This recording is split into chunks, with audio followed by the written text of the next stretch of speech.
A ieșit, mă, frate, mă. Da, am vorbit la telefon cu cineva, dar a ieșit, mă.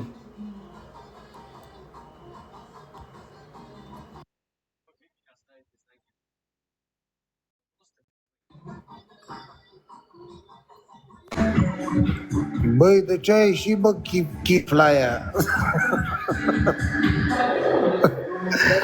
Băi, ascultă-mă, nu vreau ca să mă bag între tine și el. Voi aveți prietenia voastră, nu știu ce. Se aude pe la București între băieții ăștia mari, de la mine până la alții care sunt numărul 1, că magnetofonul ăsta care dă doar video cu dreapta și cu stânga, că ăsta nu-i smarduit, să mură aici dacă o fi smarduit țărănușul ăsta, l-a sunat pe Cama și a zis așa, băi, hai să facem să regizăm meciul și nu știu ce. Și i-a zis Cama să moră să facă dacă regizezi vreun meci sau ceva. Dar nu te bată, te sparg, nu accept nimic. A, pe bune, a? Ai înțeles? Și aia face tot. Ce? Pe bune? Ești nebun la cap, eu vorbesc. Că eu știu ce-ți vorbesc. A sunat omul, Camas, hai să facem male, hai. Camas n-a acceptat. Băi, eu sunt șmecher, să pălă, eu sunt smardoi. Te badă, te distrug. Am înțeles, frate. Și ăștia care sunt băieți și care văd pe margine pot să vadă regiile lui cum zâmbește și cum ale și cum ale care e frică de Camas. Ai înțeles? Și eu dă calde și ale. Da. Ia treabă. Băi, e adevărat ce a spus Alex Stoica, că s-a auzit la București că ai sunat să regizezi meciul cu Camas și Camas a zis că nu regizează nimic, că să moară, să facă de nu te bate, te sparge. Scurt pe doi. Da, frate. Eu nu întreb. Bă, când intră în treabă. Și dacă nu convine ce am zis, să mă contacteze în privat. Ce spun? Da, Păi mă pui și conversația, că am și o conversație. Eu, când vorbea el de Meco, gen, domne, să nu mai vorbească de Meco, că... Ce să nu vorbească de Meco, mă? Păi da, ok, nu vorbește de Meco, a făcut părăduieri. Domne, care vrea să-l provoace, să-l provoace. Hai măi, tu nu știi că eu știu toate dedesubturile, ai nebunit. Mesa, o mafia, capitala.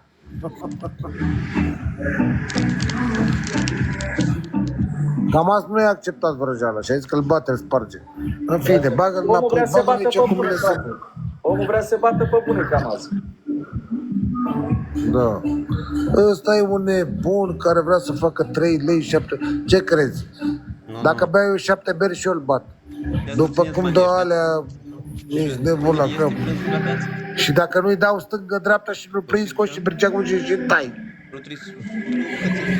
Până după ce îl tai o să sună pe Cornescu Taru, de la ea la Mița, că e prietenul lui. Băi, ce să zic, nu vreau să strig astea. Hai, te pup, I love you. Bagă-le în continuare aici, te pup. Te pup. Pa. Dar nu l-ați mult, mă, dați kill sau... Caș. Nu jumătate. Cățăx, mă. Raule, te pup, frate. De caș? Caș și ori de tot putem. Dacă și. Unde am să mergem?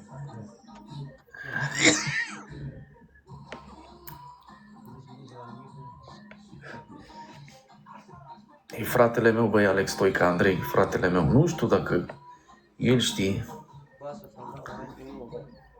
Să nu uităm nimic.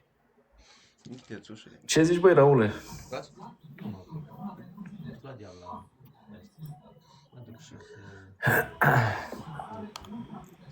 Sunt meciuri tare, adică nu mai sunt meciuri slabe în RXF. Deja așa au încercat RXF până toate meciurile sunt tare. Adevărat că acum din ce în ce meciurile sunt mai tare. Camas sau Lupce, părere sinceră. Bă, amândoi sunt mari, frate, sunt coloși, sunt alea. Am merg pe mai mult pe Camaz, că statistic, așa, merg mai mult pe el. Acum nu se știe niciodată ce se întâmplă într-o pușcă. Dacă Camaz avea colțul roșu e favorit. Eu am colțul roșu, eu am avut cota, eu am fost favorit la pariuri. În schimb, cei de la RXF, ăștia care fac cotele și care pune colțul, crezi că ei n-au habar deloc, adică numai așa, dă la Lupce. Ei se gândesc în felul următor, pe Camaz nu l-au văzut niciodată să bată, știi că Camaz are o pauză de cel puțin 15 ani de când nu m-a jucat în ring, îi vârsta, se gândește că au văzut meciul meu că duc bine la lovituri, se gândește dacă nu mă bate Camaz în prima repriză, poate doar reprizeam eu 5 și cum să fac calcule, dar vă spun odată ce sunt favorit și la pariuri și la colț, vă dați seama că am șansa mea. Fiecare are șansa lui. Haideți, fraților, 3 trandafiri. Băi, încă unul, Butucel, te pup, frate. Încă unul, băi! Haideți, fraților, încă 2 trandafiri. Laura, Răzvan, vă pup, mulțumesc. Te pup, băi, Butucel. Ce-i Butucel la tine? Ce-l bat piticii, ai ce omori de... Băi, e greu, dar vezi că e drăcos, bă, și Butucel. Da, mă, dar nu ești, mă, că băiatul lui Teo are 73 de kilograme. Butucel are 60. Are cât Butucel, chilele sunt. Nu, Butucel are 60. Când se bate, ascultă-mă, Butucel am văzut și eu că are fire în el, e nervos, are forță, chiar are forță, nu pot să că n-are la 60 grame. Dar bă, când se bate tată, fiu, bă, nu știu ce înseamnă să vezi tu pe taică că e jos sau pe copilul tău, mă, frate. Adevărat și asta. Dar și el e drăguț, Butucel. Păi da, dar hai să spun să sară doi odată pe tine, nu-ți ușor, frate, și amândoi să aibă peste kilogramele tale. Înțelegi? E greu, frate, cu doi e greu.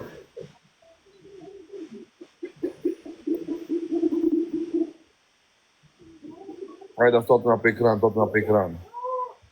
Deci eu zic că Butucel o să aibă meci greu. Foarte greu. Băi, are meci greu, într-adevăr, frate.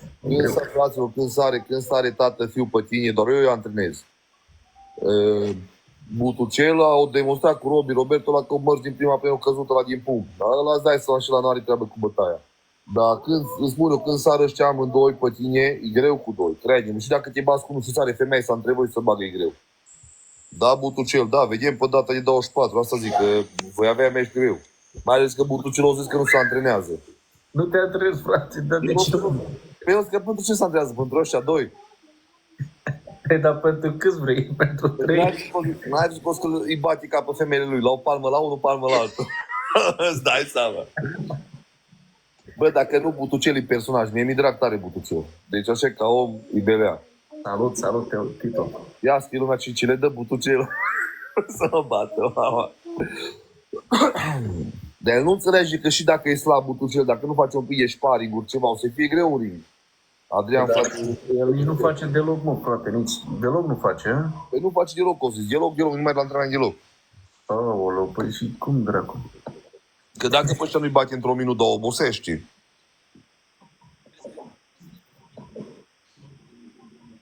Copilul lui Teo, băiatul ăla care... Copilul lui Teo duce 3 reprize cu o minut pauză intens, duce la antrenament. Da. Deci duce bine. Și amul pregătesc cum se dea umorul la Butucel. Deci se dea așa somn din prima. Sară amândoi, îți dai seama, sară și amândoi pe ei. Îți dai seama, frate, tată și fiul, îți dai seama. O să-ți Butucel la conferință să le ia și drumul acasă. N-am mai putut. Deci o să Butucel, lasă-mă, lăsați drumul acasă că nu vine. Dar nu, că la un moment dat n-ai văzut că vrea să ne bată pe toți Butucel, mă, că s-a pus pe noi. Pe preda, am zis. După aia m-a luat pe mine, că mă bate și pe mine. Da. E personaj, mă, îmi place Butucel, care... Mamă, da. Da. Butucel, dacă ești aici, hai mă, zi ceva, mă, frate. Ce zici că faci Butucele? Alex. Băi, frate, nu știu dacă ești tu.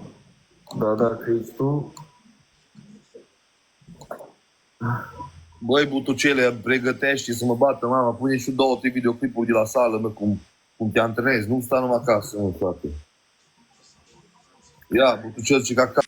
Da, frate. Mă blocați-mi, frate. Bă, dar Alex Stoica, frate, tot îmi scrie aici, mi-a scris că ai sunat tu pe la București ca să se regizeze meciul, chestii de genul ăsta. Scria pe aici, pe în chat. Cine să suni la București? Că ai sunat tu pe cineva de la București să se rezolve, să se regizeze meciul și Camaz a zis că el vrea să bată pe bune. Ceva de genul, zicea. Nu știu, frate, așa mi-a scris în chat Alex Stoica, am intrat și cu el acum. Dar cine e la Alex Stoica? Un băiat. Tu zici de Alex Stoica la care interlop? Da. Bă, povești de a dormit copii de acum vreodată să mergi regizat cu Camaz. În ce sens? Să se lea și Camaz bătut sau cum? Să văd, nu știu care, cum, în ce fel, să se regizeze meciul, știi, așa zicea omul, acum eu știu, că am intrat cu el aici, știi, că mi-a dat cerere să intre cu mine.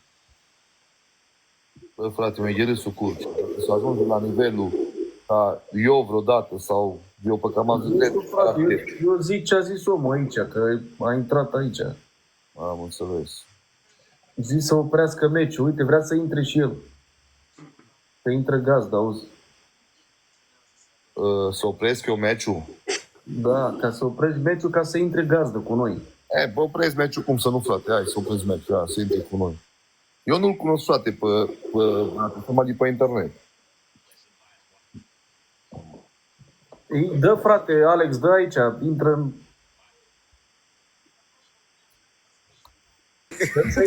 Să intre acum, dar nu mergea, frate. Să intre el să-mi dea acum, că nu mergea, că eram cu el cum ar veni. Bă, intrați la loc ce, mă, fraților, să intre încoace. Nu mă, să intre gazdă la noi, că el trebuie să intre la noi, că noi suntem numărul 1, nu intrăm noi la el. Ăsta poate să ne care prosoapele.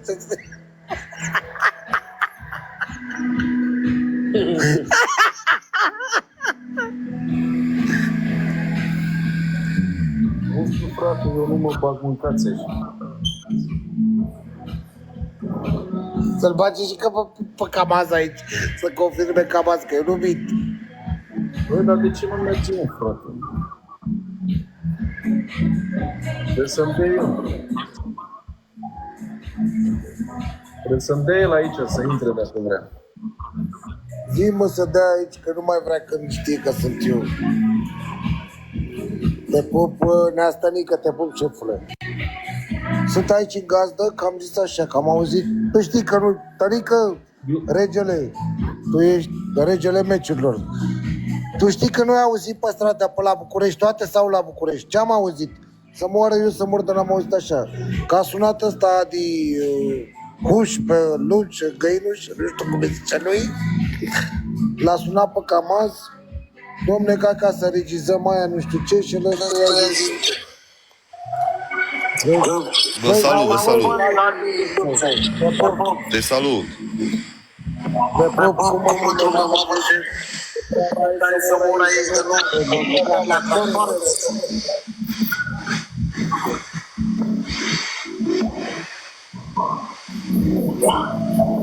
Nu vine, e adevărat, vreau să trec ceva faute. Există un eveniment la stradă la București.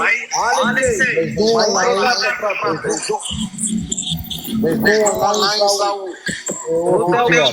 Sau vorbă pe stradă. Ca și cum că tu l-ai sunat pe Camaz, domnul a zis de meciul de bababam, celălalt ar fi zis, bă, e adevărat sau nu? Niciodată eu n-am făcut un Camaz, niciodată nu-s la nivelul să regizez un meci. Eu nu am bani, frate, să-l plătesc, eu nu așa. Mă să-l la băiat. Băi, Alex Stoica, tu poate știi, nu știu dacă știi sau nu știi, frate, eu pot să întreb la București.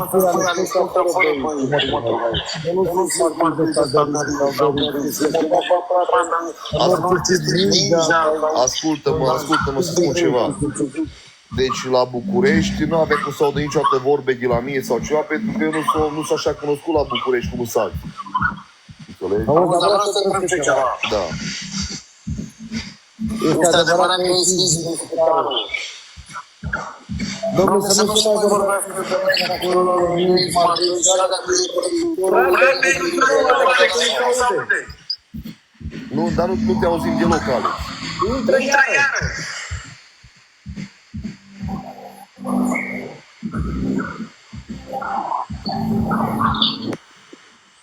Nu s-au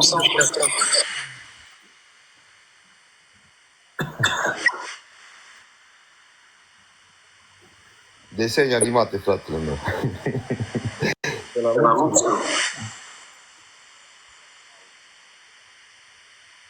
Păi eu te aud bine, tu mă auzi pe bine pe mine. Eu te aud, frate. Aiurea.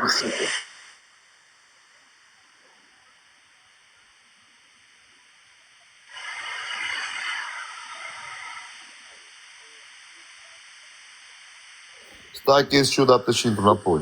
Hai.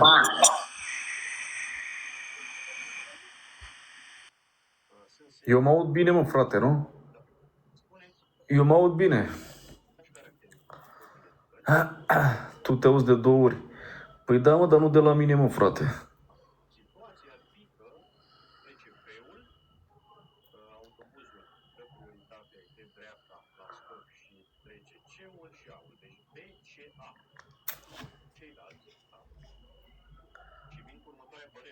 Să iasă de tot din aplicație. Da, frate, hai că intră acum iară, hai. Nu-ți pot da cerere.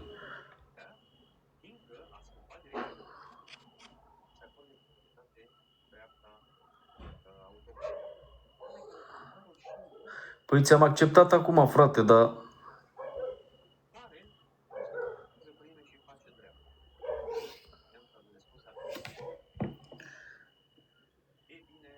Nu știu ce are.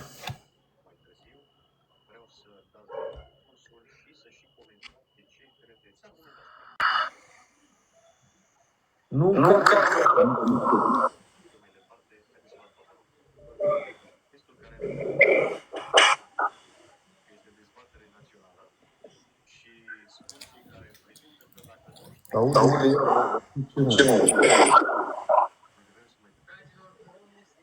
Auzi.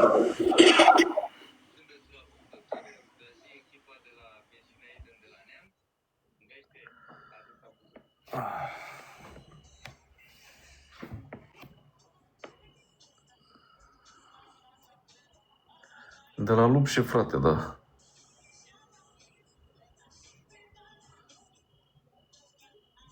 Păi, dar eu n-am, frate, probleme.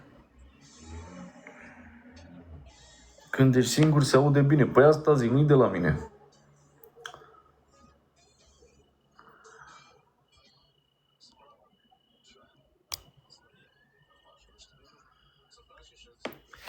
Eu mă aud bine, mă, frații mei.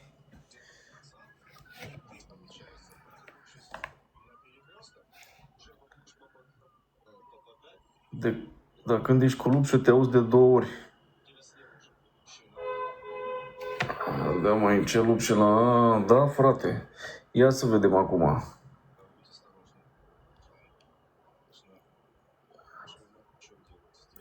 Hai să-mi dea el aici ca să-i dau accept.